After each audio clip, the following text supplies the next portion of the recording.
everyone. I'm glad you're here. Thank you very much for joining me. Recently, Reuters had an article about road communication devices found in Chinese solar power inverters.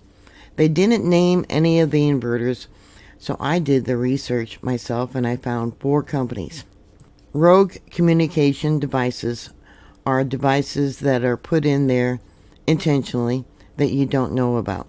They also document cellular radios also found in Chinese batteries, and they named 2 unnamed sources. Didn't say who it was that was familiar with the matter, what information that they gave, but it is a natural threat. Power inverters, which are predominantly produced in China, are used throughout the world to connect solar panels and wind turbines to electrical grids.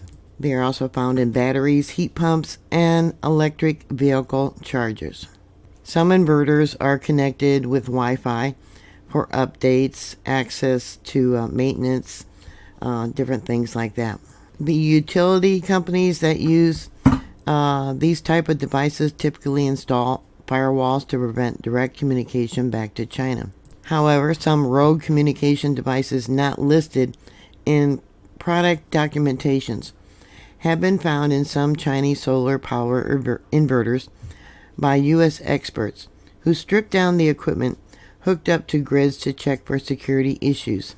The rogue components provided additional undocumented communication channels that could allow firewalls to be circumvented remotely with potentially catastrophic consequences. But if you're not connected to the internet, if you're not connected to the cloud, you have nothing to worry about.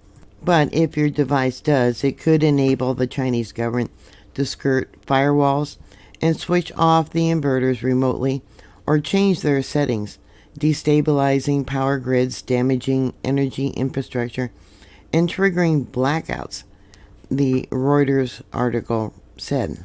One such incident occurred in November of last year when solar power inverters in the U.S. and elsewhere were disabled from China, highlighting the risk of foreign influence over local electricity supplies, according to Reuters. Now, this was a company called Deye.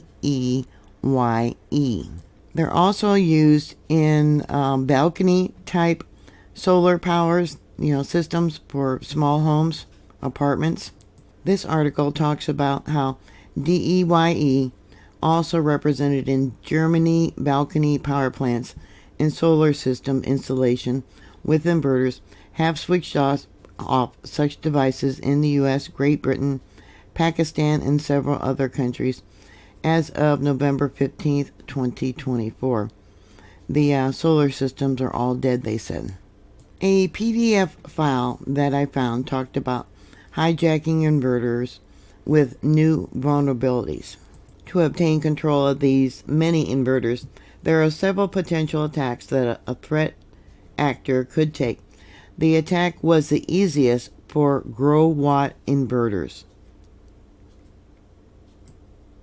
It can be achieved via the cloud, back-end only, which allows the attacker to gain full access to the user's resources, solar plants, and devices, meaning that inverter configuration parameters can also be set and changed. For SunGrow inverters, the attack is slightly more complex, as it makes several vulnerable components of their architect as shown in Figure 2. An attacker can harvest communication, dodge serial number from the manufacturer, back-end through various IDORs such as CVE-24, and it gives a whole bunch of numbers. So SunGrow would be number 3. The other company is SMA. SMA Vulnerability Details. Unrestricted upload of files and with dangerous types. The portal sunnyportal.com allows users to access a page that shows examples of PV systems through a demo. In this report, we review known issues and prevent new vulnerabilities found in these 3 leading solar power system manufacturers, SunGrow, GrowWatt, and SMA. We also discussed realistic attack scenarios that could be executed on a power grid, leading to emergency measures or potential blackouts. Finally, we provide recommended risk mitigation actions for owners of smart inverters, utility, device manufacturers, and regulators. I looked up Blue Yeti. Blue Yeti, the power bank, doesn't use any of these inverters. One of the questions in this PDF document says, why analyze solar power systems? Since many of these assets are developed and manufactured in foreign nations, when developed at home or small businesses that have low cybersecurity requirements and little expertise. Yeah, how many of us know how to set up a firewall? Their security is increasingly becoming a concern. These concerns are within the private utility, which ultimately absorb the power generated by these.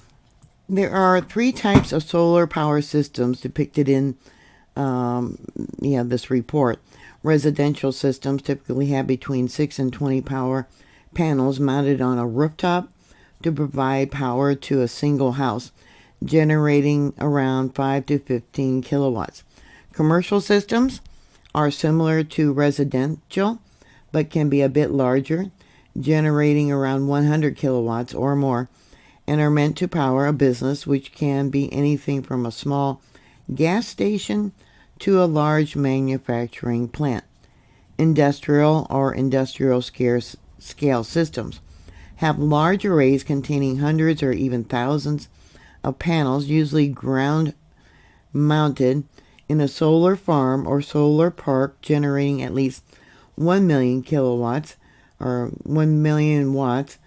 These systems are often owned by electrical utilities. Worldwide, most installations are residential, but most power is generated at industrial systems. For instance, the U.S. recently surpassed 5 million solar installations, 97% of which are residential. In the Netherlands, I don't know why this article mentions the Netherlands, around 57% of the total solar production is from industrial installation, while 43% from smaller, mostly residential installations. I don't know, maybe the U.S. is similar to the Netherlands. I don't know. In the U.S., Assistant Secretary of Defense at that time, Paul Stockton, in 2023, said that there was a risk that China will exploit these products in order to conduct an attack on the grid.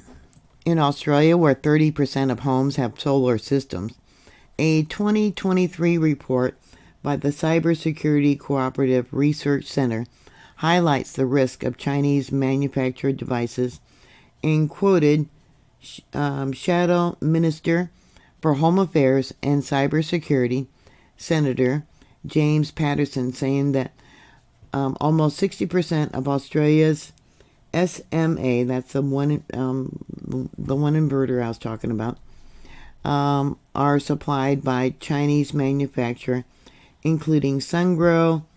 Oh, there's another one here, Goodwe, and Huawei.